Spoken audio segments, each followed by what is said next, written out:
ငမန်းတကောင်ရဲ့ခေါင်းပေါ်မှာကင်မရာတက်ပေးပြီးလွှတ်ပေးလိုက်တဲ့အခါအခုလိုအရာတွေကိုမြင်တွေ့ရမှာပါပင်လယ်အောက်ထဲကနင်းမြုပ်နေတဲ့သင်္ဘောအပြက်တွေလည်းတွေ့နိုင်တယ်လို့ဒီလိုထူးဆန်းတဲ့တတဝါတွေလည်းတွေ့နိုင်ပါတယ်ဘလို့တတဝါလဲဆိုတော့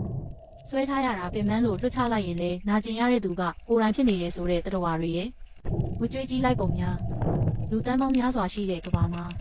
မဖြစ်နိုင်ပါဘူးဆိုတဲ့သူတယောက်တည်းကိုမှယူယူမူမူချစ်မိနေပါတယ်ဆိုတဲ့တတဝါတွေပဲဖြစ်ပါတယ်